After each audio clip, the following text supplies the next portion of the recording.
Hey everyone. Hope you all enjoyed the little networking break there. Had some good conversations. Really excited to be moderating this panel for a number of reasons. One of which, as an elder millennial, I'm so excited that we're talking about a new generation now. No more millennial talk. Let's talk about Gen Z. They're kind of the new thing, right? So I'm really excited to be joined by this panel today. Wanted to kick off just by talking a little bit about kind of that shift, right, from previous generations to Gen Z. And I'll start with you, Karishma, about, how do you feel the Gen Z value system kind of differs from previous generations? Sure, so excited to talk to everyone. I think authenticity is everything, and finding pathways of synergy of what they love and finding those similar passion points are key for every brand, and that's why Paramount Plus is so proud to be an official global partner of Formula One.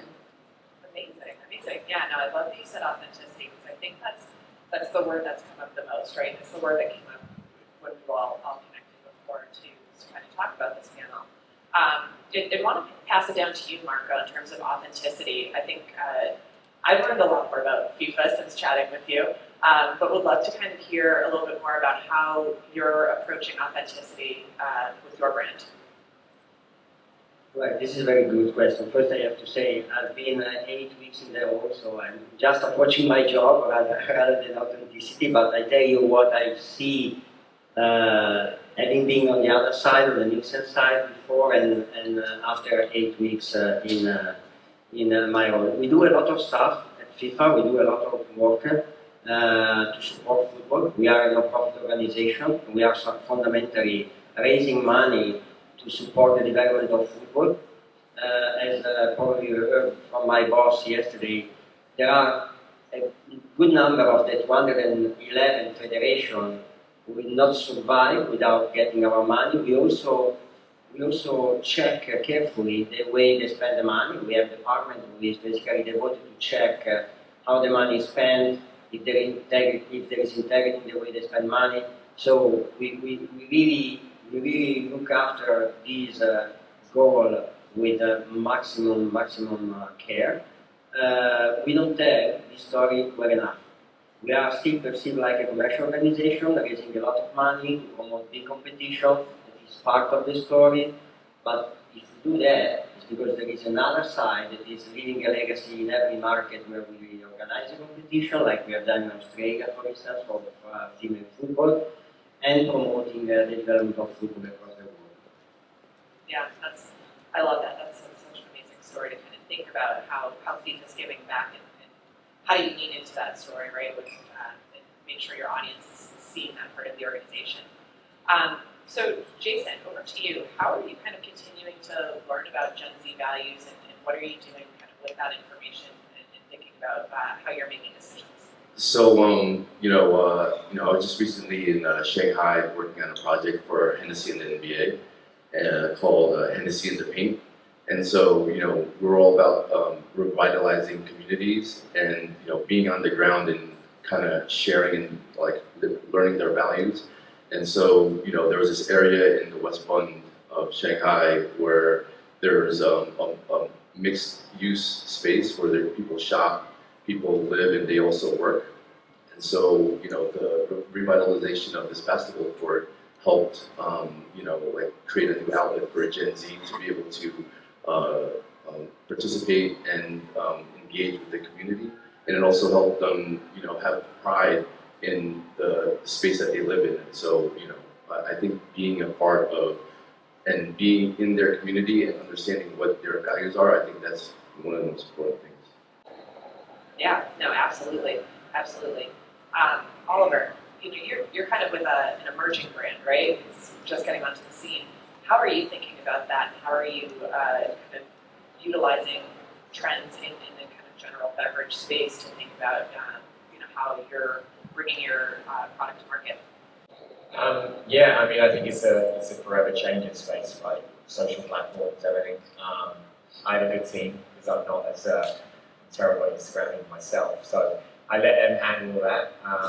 But I think to the earlier point, authenticity I think is so important, especially for a brand like ours. It is a celebrity, fronted brand, which I think is a saturated market, and I think the authenticity is what pushes it through. Myself and Vanessa launched the brand because we believe in it, we love it, we're hands-on day to day. And every single celebrity investor we have is because they came to us, they tried the product, they loved it. And with that, they're involved. So whether it's Aaron Rodgers using it on the sports side, or Gerard Butler, or whoever it is, they're all personally invested, which I think makes a big difference because, as I say, in a saturated space, I think people are just a little bit fed up with it, especially Gen Z, because they've just seen it, right front and center for so long, and I think they're a bit more savvy to it. They're a bit more smart in that way. My mum and dad are still sold on a celebrity. They see someone and go, "Oh my God, that's exciting!" And they want to buy it. I think just the younger generation is just a bit ahead of it. So yeah, the authenticity part, and we try and at the same point as FIFA, I think giving back is a massive important element, and making that part of every business is so important. So we give back to local hungry, and that's always been from day one, it's been a part of our messaging. Yeah, that's so important that you have that messaging. And I think to your point, Gen Z almost expects a celebrity endorsement, right? And they expect it in their face, not just seeing some TV commercial. They really expect that sort of partnership. So how do you differentiate in that kind of saturated world? Shifting gears a little bit though, knowing that they're such a digitally focused generation. We've heard a lot about sports partnerships, celebrity partnerships, humanitarian efforts, giving back to the community. But how are you all thinking about that in a digital space? I'm just going to kind of throw that question out to anyone that wants to take it. If you want, I believe is the big opportunity and the biggest challenge, right? Because we've spoken about authenticity. Probably because I'm one of the oldest in this room, I can tell you that probably in the 60s and the 70s, there was the same need from the young generation of the time to fight for civil rights, to change the world, to fight against brands who were using their power, not in a proper way. But there was no social media. So basically, there was no possibility to really check whether or not these guys were doing the right things, or whether or not these guys launched a campaign on the side, and on the other side were not doing, were not acting as a good corporate citizen. Now we have the opportunity to reach out to Gen Z, addressing powerful messages. On the other side, we need to be careful because they will check our authenticity every day. So this trade-off needs to be found, otherwise we cannot do well our job. Right? I think content, right, is always key. Doesn't matter what format you put it out in. It's always been key from back since I was a kid. I think what you put out there is so important. I think finding your demographic and making content that gets there, whether it is sports, whether it is entertainment, whatever it is, it's always around the content and how you, I guess, make that entertaining and viral, but also, once again, using that word, authentic. I think it has to always tie back. So yeah, I guess content is always what, I think for, especially a brand in beverage, we're always pushing out to spread the message. Yeah, it's such a challenge to always be thinking about what that next content idea is, right? And always coming up with something fresh and new. Karishma, as we're talking about your partnership with Formula One, and obviously, why we're all in Vegas right now, Formula One really found something special, right? In terms of finding new followers, finding a new audience in a younger generation, and especially younger females. And you at Paramount Plus have partnered with them to kind of continue to build and develop that relationship. How are you thinking about that as it continues to evolve? And how are you continuing to stay on top of those sorts of trends to continue partnerships with Formula One and also to think about other partnership opportunities as they arise? For sure, I think all of us on the brand side are always thinking about what's the best way to align, who do you align organically with, and is this a force fit, right? Everything we do is through that prism. And what we found is, as we were exploring and doing our heavy math on whether a Formula One partnership would be synergistic for us or organically tied for us, especially as we launched the service, just 24 months old, we found that the growth for Formula One, and please keep me honest if I'm saying anything wrong, is coming from Gen Z, millennials, young women, young families.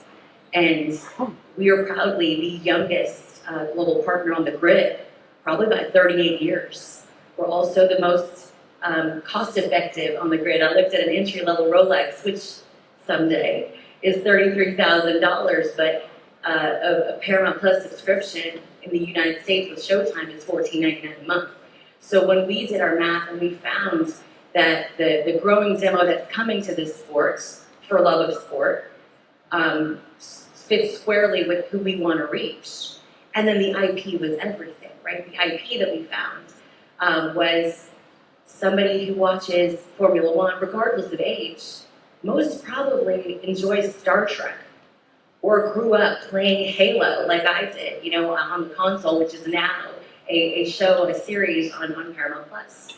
Or even yesterday with everything that went on in track, all the organic social, the user-generated content this morning is one of the Teenage Mutant Ninja Turtles moved the drain grate. And we were stunned because TMNT is obviously one of our properties, but it just showed and reaffirmed that F1 audience is very much in the wheelhouse of the Paramount suite of content. So it kind of affirms why we're here. I love that creativity. I love it. I wish we were started to think that, but we didn't. But you'll see our work on the sphere, but never question an F1 fan. They'll keep you honest about everything. Amazing. And Jayson, I know you're, obviously so big in the creative content space. How are you kind of thinking creatively and coming up with fresh ideas? Oh man, coming up with ideas all the time. I mean, having a background in advertising and, starting my career at BBDO in New York, working on 360 campaigns for like Pepsi, HBO, and FedEx. I think getting on the field and really, connecting with Gen Z and seeing what they're all about and the type of things that they listen to, what they eat, who they're hanging out with, what are they doing on a Tuesday night.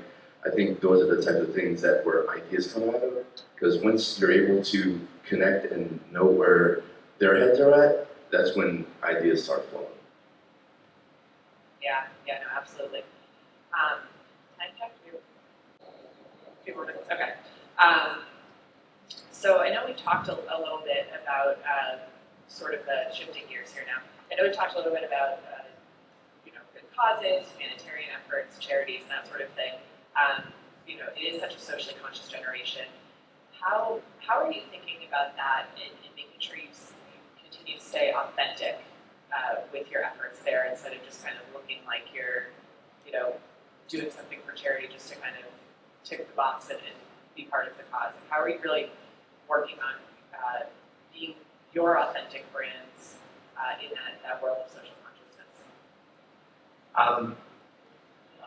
For me, my own personal stories, philanthropy has been a big part of my life. I moved to the States 20 years ago. I've been an ambassador for Not for Sale for 16 years now against human trafficking and worked around the world in Thailand, India. And the way I describe it is I can be a real self-obsessed prick easily. But if I'm doing something to give back, it truly does get me out of myself, and there's an element of that I think people realize when they're doing something in that world, and so that's the message we want to give is, No Kid Hungry is an organisation Vanessa's worked with for many years, and we always try and keep it, I hate to keep using that word, but authentic even in that realm, because if you truly believe in it and you're truly a part of it, and then the messaging just comes through. The content is easy. So I think for that, it's it really is as easy as just doing something outside yourself. And it feels great. And I think the more of that we do and the more of that we push as a brand, as a human, as anyone, the more people start to think oh, I'm going to try that, I'm going to do that. And it's just a ripple effect. At least in my experience, that's how it's been. So I guess in a selfish way, I do it really for me as much as it's for others, but the payback is great, and I think as a brand, I don't know. I mean, it's a tax write-off anyway, so I don't know why so many more brands don't do it. So maybe I'm being too transparent up here. Someone should shut my mic off before I get in trouble. All about honesty, right? Anyone else have any thoughts on that? Yeah, so I worked on this project with EverFi, which is this technology education platform, and so they had this summit in Arizona last year, and what connected with that summit was having this junior high school where I created this mural called "Make Your Mark," and so to be able to empower them to make their mark in the world, and so. I have a very distinct style of my art, and so I did it in black and white, and I had the kids fill it in, and so it made them feel like it was part of something that this is our school, and this is who, it was one of those things where when you give someone, a tool, and they use it in a way and start learning how to use it, and then, they can take it on to the next thing, and so I think it's one of those things where, when you're introducing art, and creativity into these kids' lives, it just really empowers them to be more confident to do, the next thing that they can accomplish. I was just going to add, in this conversation about doing right and doing good, you got to trust the vibe and you got to trust your tribe, right? Does it feel right? Does it feel good in the space? Am I impactful, or is this just performative? And I think that in trusting our tribe, we have the best partners through CAA Sports, led by Matt Donahoe and Paul and Rob, and that entire CAA Sports team that has kept us honest about what our swim lane is and what the authenticity of the voice is and how we can leverage our best strengths against both league and sport and individual player, and then recognizing where we can do good together versus a force fit. So I would say tribe is just as important as the vibe. Absolutely.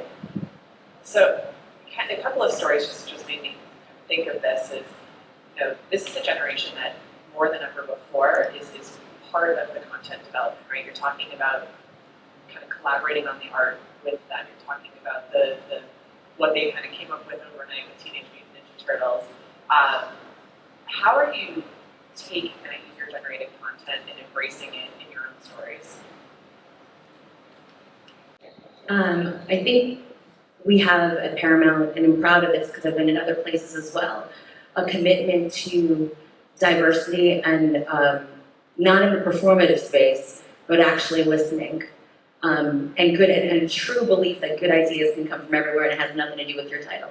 Some of the best ideas come out of the intern lunchroom, and we are listening and we are sourcing. We're also young brands, right? Paramount, MTV, VH1, Comedy Central, South Park Studios, and all these brands that we have. We know that greatness comes this way, not always this way. And that doesn't necessarily happen in every company. So it is both a corporate commitment to have diversified, young, generationally different, geographically different, internationally different. Not everybody's a New York, LA girl, right? And that's why we're so proud of the Yellowstone franchise in 1883 and 1923, and Bass Reeves, the branding that you'll see on track today, the first black lawman played by David Oyelowo, who was the pastiche inspiration for the Lone Ranger, which was whitewashed, right? So these are the stories that we're committed to telling because we have an authenticity to listening, and that listening can come from anywhere. It's just so inspiring to think about it that way. Just made me feel good. Anyone else have anything they want to kind of add in before we open up to some questions from the audience? Well, I mean, coming back to what you asked before, in terms of not ticking just the box, I would say one big opportunity for a big organization like FIFA is to work with partners. So we created a corporate mindset where people feel they are in the right spot in terms of human rights and in terms of authenticity. And this is the first step, because every time we launch a new project, this is on the agenda. This part is always on the agenda. but working with partners is giving us a different perspective because we can really double down our capacity to reach out to Gen Z and address the right messages. So this is really something that as an organization we found very unique. Or should we open up to some questions? Stephanie, Gen Z, I feel like really believes that they should be the driver, like the voice, the ownership of many, many brands. So how do you guys balance giving them that ownership, which is very important to them, but also still kind of steering your own messaging and your own brand needs or your own brand messages or kind of whatever direction that you're trying to take your business kind of 2, 3, 1 year, 6 months, however many far into the future that you guys look? I would say by definition we are a universal, we speak a universal language, so the message is addressed to everyone. We are working on a very deep dive customer analytics journey to be capable to address the right message to every segment, but at the same time talking to the young generation is our biggest challenge. Football is probably now perceived like something for 30 plus, and it's a pity because we want to encourage participation and use football to feed and address good message to the young generation. So universality of the message, but a focus on it. I think that collaboration is probably one of the most important things, so there's the scale isn't like tipped on one side or the other. So when you're bringing two ideas together, it's balanced, right? But then, so I don't know, that's kind of like where I see it. Okay. Yeah, so hopefully this question doesn't come across as too provocative. It's not intended to be a genuine question. In this age of how socially connected everyone is across generations, how helpful do you guys find it to think about audiences as Gen Z, which is essentially an age bracket, versus thinking about psychographics, thinking about cultural groups and identities in different ways?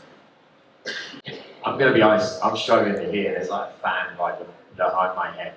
So I have no idea what you said. Okay, I'll repeat the question. Perfect. Thank you. So I'll go a bit louder. So I'm trying to understand how helpful you guys find it thinking about audiences as Gen Z, which is an age demographic, versus thinking about cultural groups, cultural identities, psychographics that transcend age. Do you think it's actually a useful thing to think about it as Gen Z, or do you actually think there's other ways to look at it? I mean, I try and look at everything, across the board. Obviously, for something like our drink, it's a beverage, but it's got, hopefully mass appeal. We find that we don't have everyone from every age group drinking it. I think in the Gen Z world, we just try and keep everything really engaged, to keep them engaged. But yeah, I mean, I always try and make sure the team aren't just thinking in one lane. But at the same time, obviously, we have our core customer, but we always want to expand that. So I'm always trying to get people to not just think one way. Thank you for repeating the question. No problem. The fan is quite loud behind us. It's extremely loud.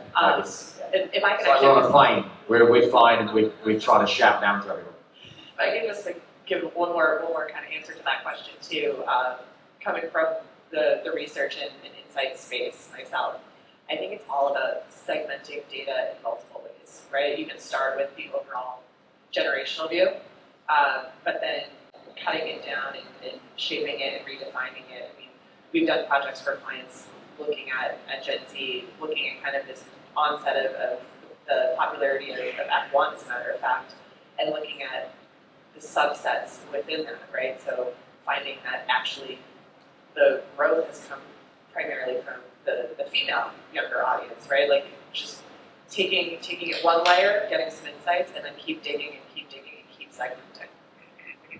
Meaghan, can I answer your point?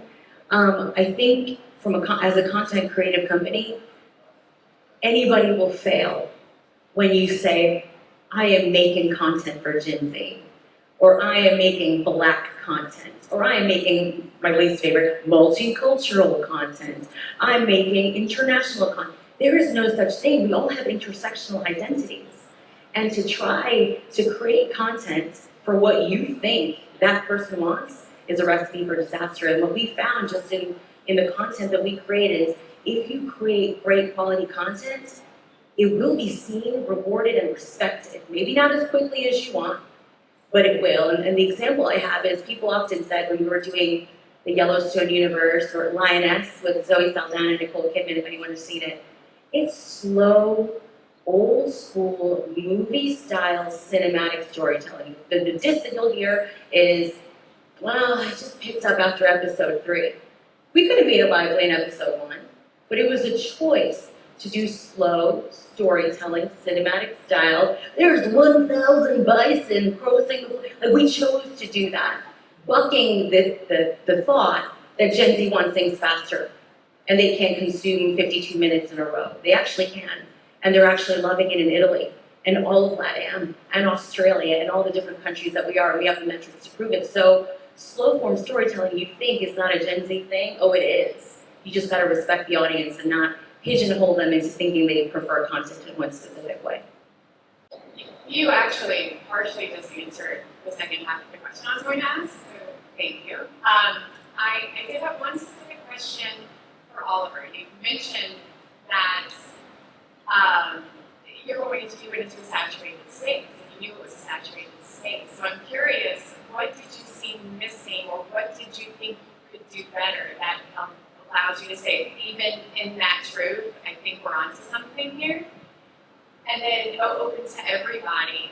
I was going to say, from a social media standpoint and authenticity, there's a lot of, like you said, potholes, right? Oh, if you're just thinking Gen Z, or you're just thinking multicultural, or you think that there's one way that you're just going to reach a swath of people who represent intersectionality. I would flip that and say, what has been one thing you've seen that was brilliant, and whether it came from your team or elsewhere, of how to engage authentically when you're working and trying to communicate through a screen and not in person with Gen Z? Was the first half of me. Sorry, honestly, guys, if you it's like I'm in a McLaren race car. I'm so sorry. I'm like trying my hardest. Is it an age thing, or is it just me? You can't hear, right? Okay. Yeah, I'm so sorry, love. Can we switch I can this on answer. for a few minutes? Yeah, I can answer the second part of your question about of course.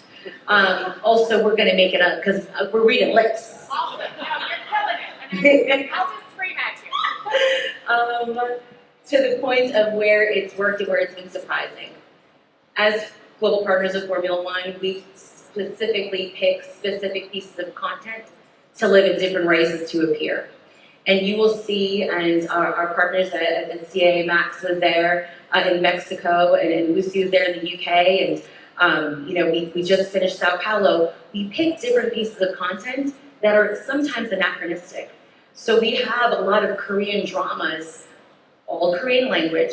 You gotta check this out. It's a series called Bargain, only 3 episodes.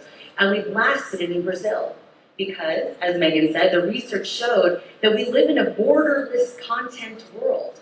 The Brazilian audience in Sao Paulo that was watching it in Interlagos is obsessed with K-pop, K-drama, which is found on Paramount Plus, which was then dubbed in Brazilian Portuguese. So that was a way to be anachronistic. But then when we were, Lucy, Max, and I were together at Silverstone, it was classic, straight down the middle of Mission Impossible. You have a half English cast, you have, Tom Cruise who loves the sport of racing. So that was more of a paint by numbers, you would think, the traditional approach. So in both of those scenarios, we saw a place to surprise and delight, and one where you stick with what you know. And I'll try to paraphrase the question you had for Oliver. If not, I'll come sit next to you. Give me a thumbs up if I got it. So I think the question was, you mentioned that the beverage space is fairly saturated. What was it about your idea that made you say, this is different, this is still going to make an impact in the space? More or less? Perfect. All right. I guess, you know, you're trying to, like any brand, whatever realm you're in, you're trying to be innovative, but at the same time, it's something that people need. For me, I was drinking a lot of coconut water at the time, and I went and did one of those weird blood paneling things where they test all your levels, and my sugar was through the roof, and I was like, I eat healthy. And I realized that my sugar intake just through coconut water was extremely high. But at the same time, coconut water is good for you, so there's health benefits, so it started to spin the mind of like, there must be something else out there. And we came across Prickly Pear, which is, the advantage is a completely sustainable product. The Prickly Pear naturally drains its juice. Half the calories, half the sugar of coconut water, and more health benefits. And we started tasting it and was like, this tastes great.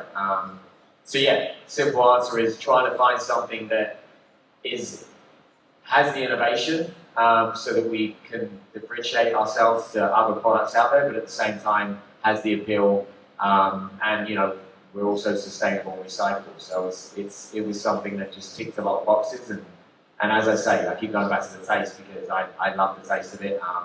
We feel like we've developed something that, you know, really appeals to people, but at the same time it tastes healthy, which most of the time I pick up something healthy and you kind of pinch your nose while you drink it, because you're just like, well, I'm getting goodness, doesn't matter if it tastes like shit.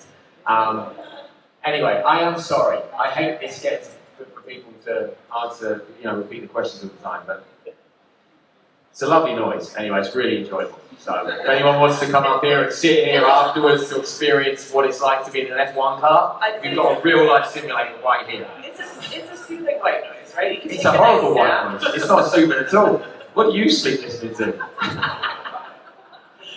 Alright, thanks everybody, that was amazing. Go get some Caliwater right now, start drinking it.